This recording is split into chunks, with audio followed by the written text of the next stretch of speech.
यहाँ पे other example जो है, एग्जाम्पल्स दैट आई हैव, जो आपका रेदर या फिर पिटी वाला जो एग्जाम्पल था,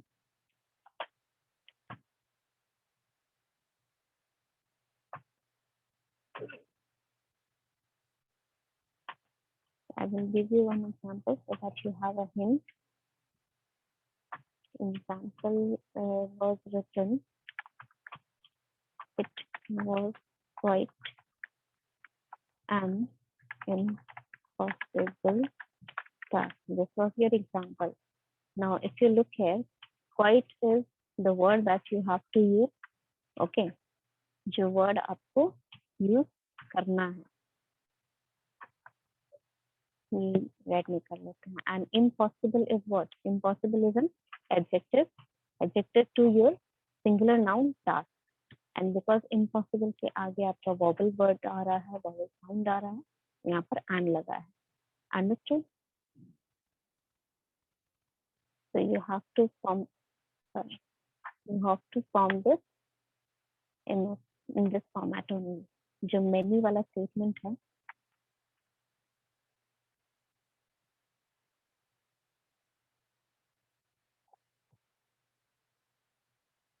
अच्छा अभी समझ में आ रहा है अंकित जो मैं बोल रही हूँ आपको? ये फॉर्मेट है, ठीक है, जो मैंने आपको बताया था कि मेनी होता है, रादर होता है, क्वाइट हो गया, सच हो गया, ये सारे वर्ड से आप एक फॉर्मेट बना सकते हैं सेंटेंस का, जहाँ पर वो वर्ड रादर हो गया, मेनी हो गया, क्वाइट हो गया, सच हो गया, उसके बाद ए या फिर and according to this rule, अगर इसके आगे आने वाले वर्ड में वॉवल का साउंड या वॉवल के वर्ड से लेटर से स्टार्ट हो रहा है तो ये एन लगेगा, अदरवाइज ए लगेगा. ओके, नेक्स्ट इम्पॉसिबल के आगे यानी कि ये जो एडजेक्टिव है उसके आगे आपका एक सिंगुलर नाउन लगेगा. And since it is a singular noun that has been placed at the end, तो उसको आगे रिप्रेजेंट करने वाला क्या रहेगा? Which article will be present, a या फिर N.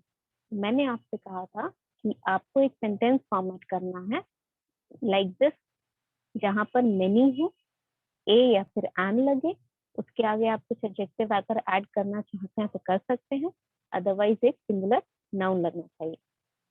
So this is how you have to formulate this sentence. अगर मिल रहा है तो ठीक है, otherwise I will be giving you the example. Take 2 minutes and think if you can find a sentence जहां पर आप मेनी के साथ ए और एन का यूज करेंगे, उसके आगे एक सिंगुलर नाउन. सिंगुलर नाउन जो है वो आपका एडजेक्टिव के साथ लगा सकते हैं इफ यू वांट, या फिर सिंपल जो आपका और एक एग्जांपल था यहाँ पर, it is rather a pity. This was another example. It is rather a pity, I say. This was another example. यहाँ पर पिटी जो है, व्हाट इज पिटी? पिटी का क्या मतलब होता है? क्लास में डिस्कस दिस. पिटी का क्या पिटी का मतलब मतलब सुंदर होता है. सॉरी, दया होगा मैम. हेलो, हाँ हाँ दया होगा, ठीक है. पिटी मतलब किसी पे दया करना. That means you are showing, you can say you are sad for someone. किसी के लिए आप अगर आपको अगर किसी के लिए बुरा लग रहा है, ठीक है, तो पिटी इज अ फीलिंग.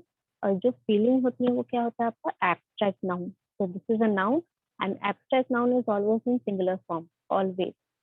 ठीक है, चाहे कोई भी एब्स्ट्रैक्ट नाउन आप ले ले वो हमेशा सिंगुलर ही रहेगा. तो यहाँ पर सिंगुलर नाउन प्रेजेंट है, ये फॉर्मेट में है. ए प्रेजेंट है क्योंकि यहाँ पर कॉन्सोनेंट है और कॉन्सोनेंट का ही साउंड आ रहा है, तो ए है. फिर उसके आगे क्या है? रादर. यहाँ पर भी देखिएगा क्वाइट है, ए एन है, इम्पॉसिबल, टास्क. उसी फॉर्मेट को यूज करते हुए आपको एक सेंटेंस बनाना है मेनी का यूज करके. जहां पर क्वाइट लगा है, जहां पर रादर लगा है, उसकी जगह मेनी का यूज करके आपको एक सेंटेंस बनाना था.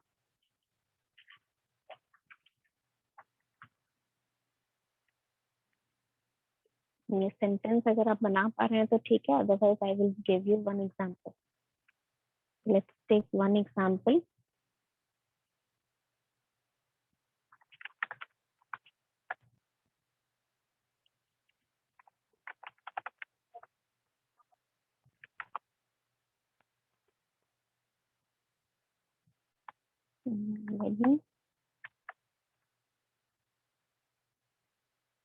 many a time you will see people walking in the park। ठीक है, ये आपका एक सेंटेंस है। यहाँ पर देखिए सेंटेंस के आगे तो कुछ नहीं लगा, बट सेंटेंस में आपके इसके बाद बहुत कुछ लगा।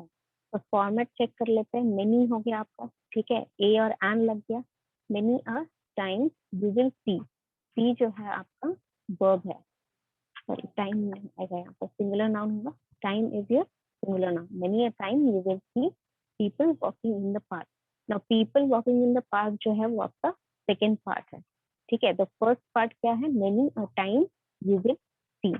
मेनी हो गया आपका, फिर इसके बाद ए या फिर एन में ए लगा है, टाइम आपका सिंगुलर नाउन हो गया। Understood? This is the format. Now आपने जो पढ़ाई किया था, हम जो पढ़ा रहे थे लास्ट क्लास, कहाँ तक पढ़ा रहे थे?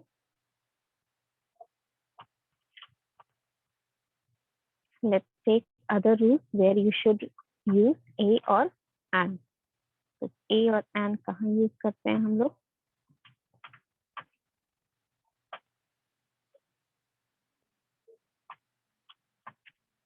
Yes.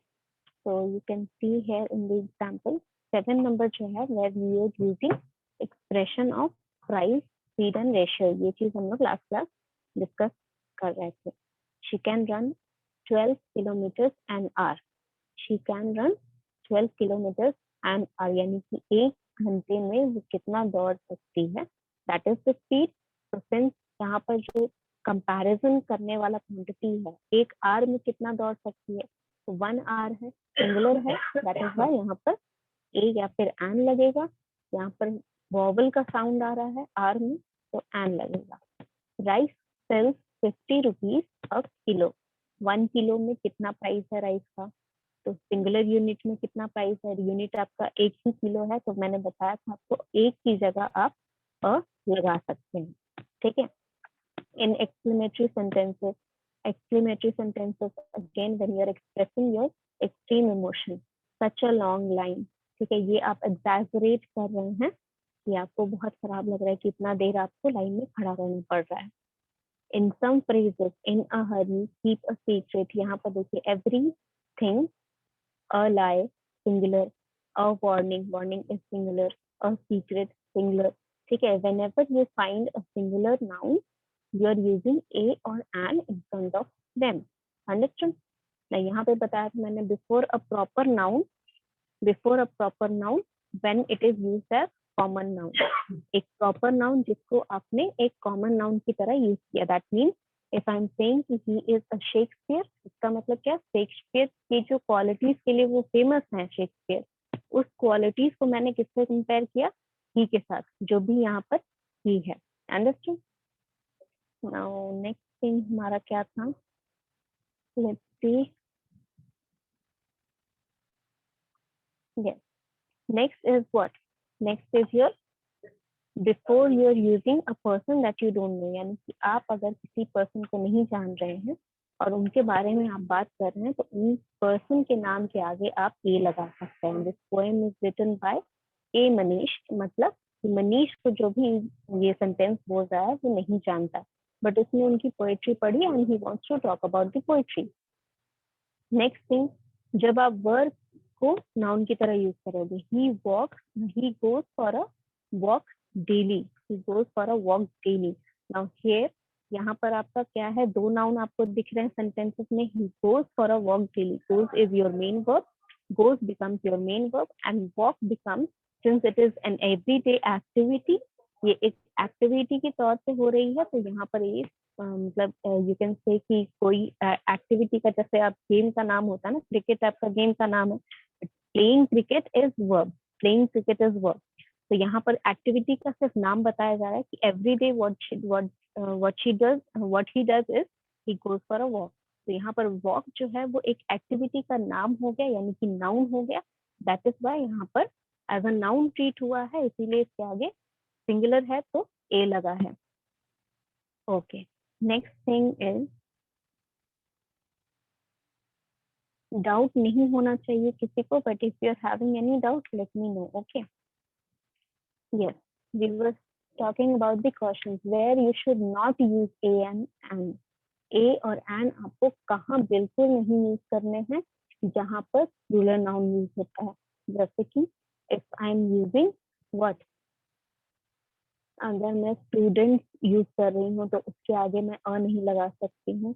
अगर मैं टीचर्स यूज कर रही हूँ, अगर मैं कंप्यूटर्स यूज कर रही हूँ, if I am using any plural noun, इसके आगे मैं ए नहीं लगा सकती. Not use before a proper noun. Proper noun जब आपको पता है कि वो इंसान कौन है. ठीक है. If you are talking about me, आपको किसी ने पूछा कि अभी आप किसकी क्लास अटेंड कर रहे हो, तो before my name you can not put a because you know me. आप मुझसे पढ़ रहे हैं इतने दिन से, तो आप मुझे जानते हैं. तो जब जानते हैं तो आप मेरे नाम के आगे ए नहीं लगा सकते हैं. ठीक है. Now, not use before countable noun. Uncountable noun in general. Uncountable noun क्या हो गया आपके, जो काउंट नहीं किए जा सकते हैं. ठीक है. या फिर जो मेजर किए जा सकते हैं. For example air, okay, water, anything liquid that is measured not counted.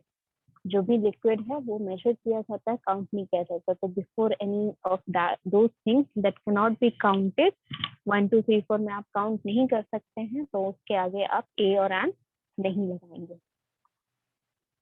Next thing यहाँ पर बताया गया है कि वन की जगह पर, मैंने बताया था पहले भी कि वन की जगह पर ए और एन लग सकता है.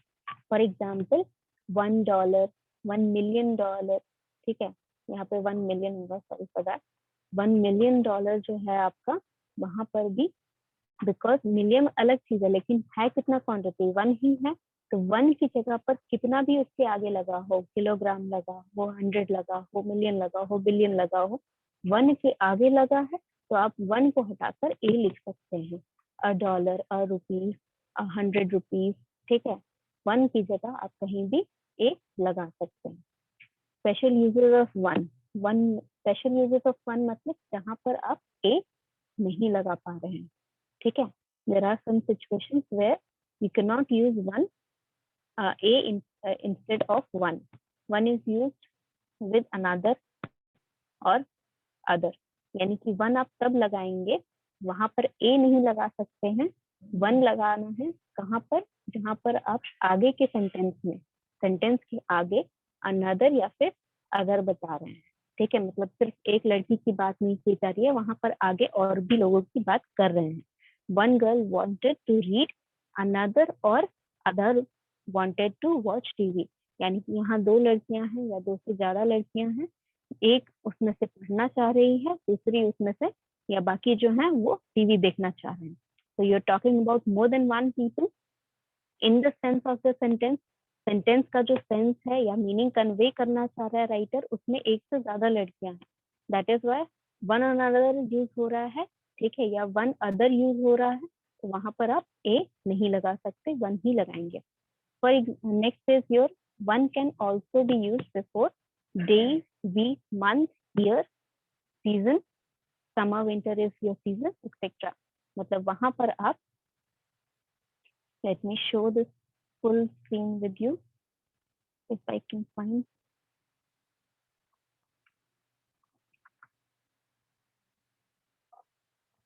Yes. Oh sorry, it is not shown in this. मुझे वो वाला ही दिखाना पड़ेगा, वो उतना ही है शायद. Yes. Second one is what, जहां पर आप one night there was, let me see what is it written here. One night there was is an example. If I can find the example, I will share it with you. मतलब यहाँ पर आप कहाँ लगाना चाहते हैं one, जहाँ पर एक दिन की बात हो रही है, एक वीक की बात हो रही है, एक मंथ की बात हो रही है, और before a name of a day और month denoted to a particular time when something happen. यानी कि अगर कुछ पर्टिकुलर हो रहा है, ठीक है, जैसे आपका 15 अगस्त हो गया, ठीक है, या फिर something that has significant effect, उस दिन कुछ खास है, तो वहां पर आप जब मेंशन करेंगे, क्योंकि वो पर्टिकुलर में आ जाएगा, तो ऑब्वियस सी बात है कि इनडेफिनेट तो नहीं लगेगा, डेफिनेट लगेगा जब पर्टिकुलर यूज हो रहा है. तो इनडेफिनेट ए और एन नहीं यूज होगा, वन ही लगाएंगे। One night there was a terrible earthquake, this is the full sentence. One night there was a terrible earthquake. तो यहाँ पर आपका one night there was a terrible earthquake में क्या कोई इंसिडेंट है, एक पर्टिकुलर इंसिडेंट के बारे में बात की जा रही है उस दिन के, दैट इज वाई वहां पर वन लगा है और नहीं लगा है। ठीक है, now next is your, let's see what is the third one.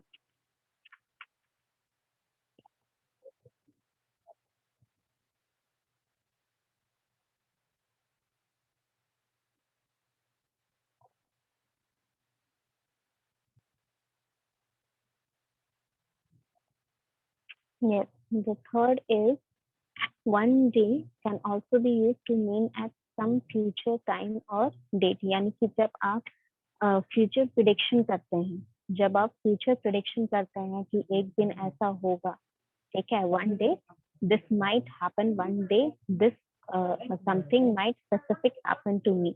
ठीक है, एक दिन मैं अचीव कर लूंगा कुछ, तो in that point of time जब आप फ्यूचर रेफरेंस कर रहे हैं टाइम और डेट के लिए, तो one day you will be sorry, मतलब आप one day you will realise your mistake. ठीक है, जो आप गलती कर रहे हैं उसका रियलाइजेशन आपको एक ना एक दिन जरूर होगा। so when you are making a future prediction or something, some event that is referred for the future time, तब वन डे वहां पर आप लगा सकते हैं और डे नहीं हो। Okay, third one is one in the pronoun equivalent of a और एन।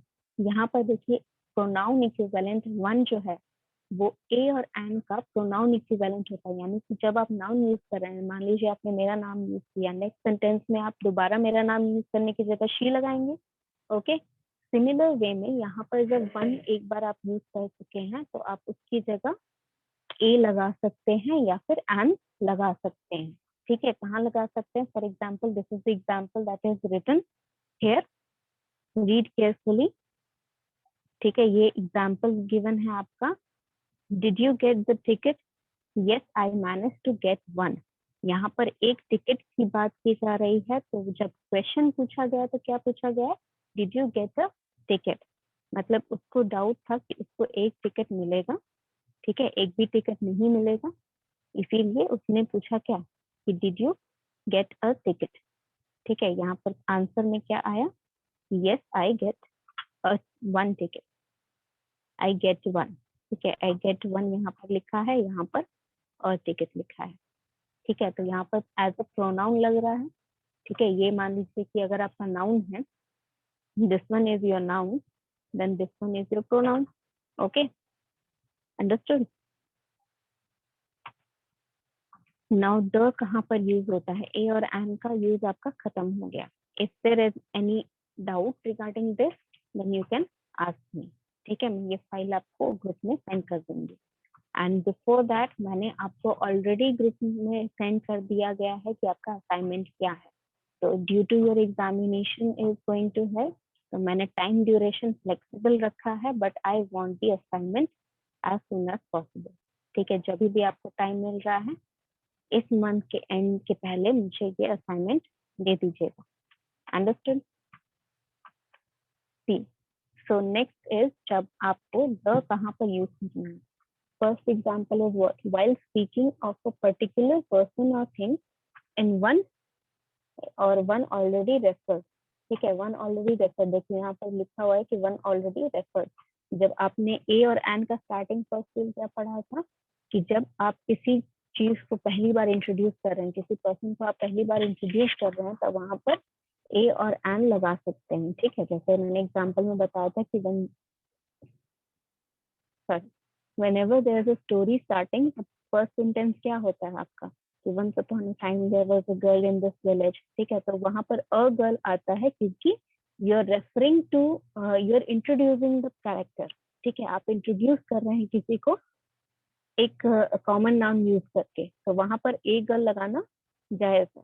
बट नेक्स्ट सेंटेंस में if you are referring to the same girl, वहां पर आप द लगाएंगे।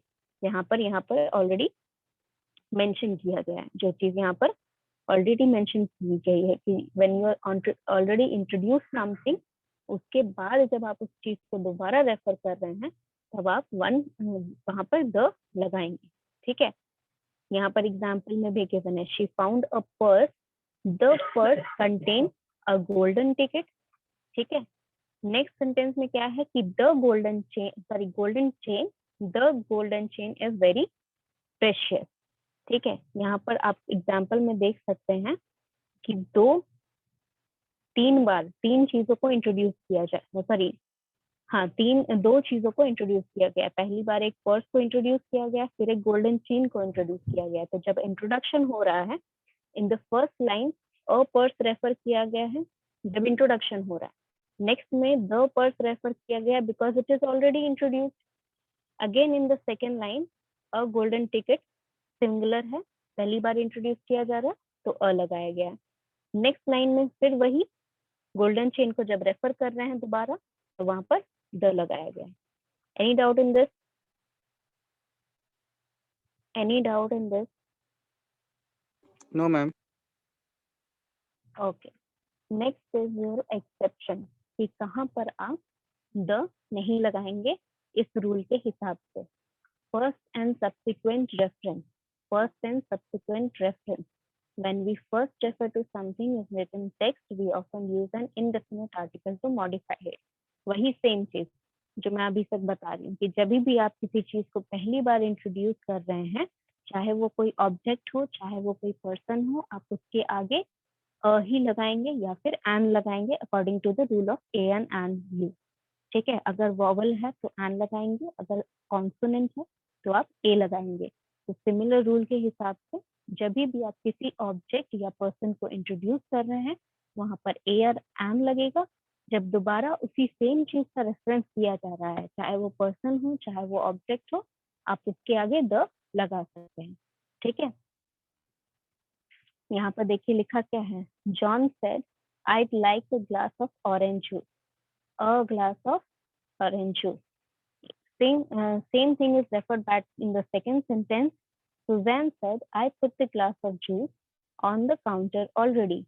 यहाँ पर the glass of orange juice लिखा है, एक में अ लिखा है, एक में द लिखा है। क्यों लिखा है? पहली बार में वो इंट्रोड्यूस हो रहा है, यानी कि पहली बार जब वो बात कर रहे हैं ग्लास ऑफ ऑरेंज जूस की, उससे पहले आपको नहीं पता था एग्जिस्टेंस है उस चीज का। एग्जिस्टेंस पता चल गया कि जॉन ने क्या मांगा, एक ग्लास ऑफ ऑरेंज जूस मांगा। उसी ग्लास के बारे में सुजैन क्या बोल रही है कि मैंने वो ऑलरेडी काउंटर पे रख दिया है, यू कैन हैव इट। ठीक है, तो एक बार पहले इंट्रोड्यूस हो रहा है वो कॉन्वर्सेशन में, तो जब इंट्रोड्यूस हो रहा है तो वहां पर ए लगेगा। जब वो ऑलरेडी इंट्रोड्यूस हो चुका है और इसी ग्लास ऑफ ऑरेंज जूस की बात की जा रही है, तब वहां पर सेकेंड सेंटेंस में, सेकेंड रेफरेंस में क्या लगे हैं, द लगा है। Understood? Any doubt regarding this? I hope there is no doubt because it is a very simple thing. ठीक है, बहुत आसान आसान चीजें हैं, आपको इस बारे में परेशानी नहीं होनी चाहिए। ठीक है, next is when are you going to use when, जहां पर आपका मॉडिफायर आता है। ठीक है, जहां पर आपका मॉडिफायर आता है, तो कहां पर आपका मॉडिफायर आता है, लेट्स सी। द आपका तब लगेगा जब आपका मॉडिफायर आएगा। मॉडिफायर क्या होते हैं? मॉडिफायर दो तरीके के होते हैं। क्या क्या क्या तरीके के होते हैं? एडजेक्टिव और adverb, both are your modifier. But यहाँ पे क्या लिखा है कि when, यहाँ पर जब आप सिंगुलर ए और द लगाते हो, किसके आगे लगाते हो? किसके आगे लगाते हो? नाउन के आगे लगाते हो।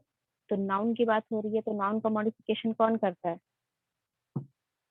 नाउन का मॉडिफिकेशन कौन करता है?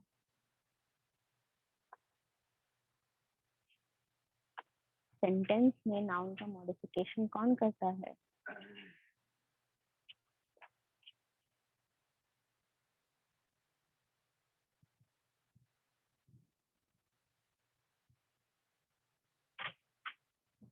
आपके सेंटेंस में नाउन का मॉडिफिकेशन कौन करता है? एडजेक्टिव करता है बच्चे।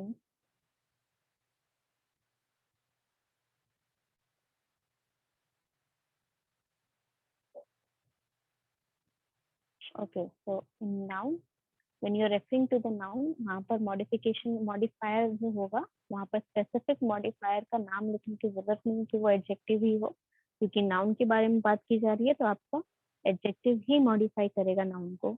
एडवर्ब जो है वो बाकी पार्ट ऑफ सेंटेंसेस में जो आपका एडवर्ब हो गया या एडवर्ब हो गया या एडजेक्टिव इटसेल्फ हो गया, उनका मॉडिफिकेशन कौन करेगा? एडवर्ब करेगा। यहाँ पर लिखा गया है कि जब एक आर्टिकल एडजेक्टिव रहता है आपके नाउन के साथ, ठीक है, whenever there's an adjective present with your noun in the sentence, वहां पर आपका ए और एन ही लगेगा सेंटेंस में, द नहीं लगेगा, even if you are talking about the specific thing that has already been introduced in the sentence. For example यहाँ पर देखिए सेंटेंस में क्या लिखा है कि I'd like a big glass of juice, like a big glass of orange juice please। तो यहाँ पर देखिए अ लगा है। Next, I put a big glass of juice on the counter already, a big glass of juice। ठीक है, यहाँ पर एक ही क्लास ऑफ जूस बात की जा रही है। जो प्रीवियस एग्जाम्पल में द हो गया था because it has already been introduced in the conversation, यहाँ पर बिकॉज यहाँ पर आपका एडजेक्टिव लग गया है, उसकी वजह से दोनों ही सेंटेंसेस में even after the introduction of the object यहाँ पर आपका अ ही लग रहा है या एन ही लगेगा according to the rule, otherwise the use नहीं होगा। This is the exception of your rule. Understood? Okay, next is your when singular noun, हाँ, when singular noun is meant to represent a whole category, class, the article the is used। इसका क्या मतलब हुआ कि हमने देखा था वहां पर एग्जाम्पल में, एक एग्जाम्पल था ए और एन के यूज में कि जहां पर एक क्लास जो होता है, एक वर्ड पूरे क्लास को रिप्रेजेंट करता है। For example, a vehicle should be insured. इसका मतलब क्या हुआ था कि एनी व्हीकल और all vehicle should be insured. तो वहां पर एक वर्ड, सिंगुलर वर्ड जो था आपका पूरे क्लास को रेफर कर रहा था। यहाँ पे क्या कह रहा है कि अगर जो सिंगुलर वर्ड है वो पूरे क्लास को रेफर कर रहा है, पूरे क्लास को रिप्रेजेंट कर रहा है, ठीक है, बट वहां पर क्या है, पूरे कैटेगरी को रिप्रेजेंट कर रहा है सिंगुलर वर्ड, तो वहां पर द लगेगा। द क्यों लगेगा? क्योंकि हम वहाँ स्पेसिफिक स्पीशीज के बारे में बात कर रहे हैं, स्पेसिफिक यू कैन से एक स्पेसिफिक पार्ट के बारे में बात कर रहे हैं। अगर मैं व्हीकल के बारे में बात कर रही थी तो व्हीकल कोई भी व्हीकल हो सकता है, टू व्हीलर हो सकता है, फोर व्हीलर हो सकता है, फोर व्हीलर का कोई भी कंपनी का गाड़ी हो सकता है। I am not specifying anything, but if I have specified a company, और यू कैन से अगर मैं टू व्हीलर और फोर व्हीलर में भी स्पेसिफिकेशन करती, तो जब पर्टिकुलर्स आ जाते हैं तो क्या होगा, आपका डेफिनेट आर्टिकल यूज होगा। वहां पर इनडेफिनेट था, any vehicle has to be insured. तो कोई भी व्हीकल हो तो मतलब कोई पर्टिकुलर है ही नहीं, सब जनरल में बात कर रहे हैं। तो जब जनरल में बात कर रहे हैं तो इनडेफिनेट आर्टिकल यूज होगा, ए या फिर एन। यहाँ पर हम पर्टिकुलर स्पीशीज के बारे में बात कर रहे हैं जो पूरे क्लास को रिप्रेजेंट कर रहा है, तब वहां पर द लगेगा। क्यों लगेगा? क्योंकि वहां पर एक पर्टिकुलर स्पीशीज के बारे में बात हो रही है। For example, the dog is a faithful animal. यहाँ पर एनिमल्स, पूरे एनिमल्स में से जो डॉग है, पूरे एनिमल्स में से जो डॉग्स हैं उनके बारे में ही बात की जा रही है, यानी कि आप एक स्पेसिफिक कैटेगरी में फॉल करने वाले पूरे मेंबर्स के बारे में बात कर रहे हैं। तो वो स्पेसिफिकेशन जब आ जाता है, जब एक डेफिनेट आपको मिल जाता है कि यही डेफिनेट चीज है जिसके बारे में हम बात करना चाहते हैं, उस टाइम पे आपको क्या करना है, उस टाइम पे आपको द यूज करना है। ठीक है, यहाँ पर देखिए, dog is the dog is a faithful animal, यानी कि ये एनिमल जो है ये आपका कैटेगरी है। ठीक है, ये आपका क्लास और कैटेगरी है। एनिमल्स आपका क्या है, पूरा एनिमल्स, एनिमल्स में तो इंसान भी आते हैं। तो यहाँ पर एनिमल्स की कौन सी कैटेगरी है, डॉग के बारे में बात की जा रही है। जितने भी एनिमल हैं उनके अलावा आप उनमें से आप सिर्फ डॉग्स के बारे में बात कर रहे हैं। तो स्पेसिफिक हो गया, पर्टिकुलर हो गया, इसीलिए यहाँ पर द लगा है। The banyan tree, sorry, the banyan is kind of fig tree। Fig tree एक बहुत बड़ा क्लासिफिकेशन है, ब्रॉड क्लासिफिकेशन है, जिसके अंदर एक स्पेसिफिकेशन है। क्या स्पेसिफिकेशन है? The banyan tree. यानी कि जितने भी banyan ट्रीज हैं वो किसके अंडर फॉल करते हैं? फिग ट्री के अंडर फॉल करते हैं। फिग ट्री क्या है? फिग ट्री एक क्लासिफिकेशन ऑफ, और यू कैन से टाइप ऑफ ट्रीज के अंदर एक ब्रॉड क्लासिफिकेशन है। ब्रॉड क्लासिफिकेशन के अंदर भी क्लासिफिकेशन है, यानी कि आप कहीं ना कहीं यहाँ पर पर्टिकुलर्स डाल रहे हैं। सारे जो एग्जाम्पल आप देख रहे हैं कहीं ना कहीं आप पर्टिकुलर्स डाल रहे हैं। तो जब पर्टिकुलर डाल रहे हैं तो वहां पर द ही यूज होगा। Understood? Let's leave it till the next class और पढ़ेंगे। बिफोर द मीटिंग एंड आपको फिर से याद दिला दे रही हूँ, इफ योर क्लासमेट से आपका इंटरेक्शन होता है, ऐसे तो मैंने ग्रुप में मैसेज कर दिया है, अगर आपके क्लासमेट को नहीं पता है तो बता दीजिएगा कि जो भी फाइल है आपकी वर्ब की, एक्सरसाइज की, या फिर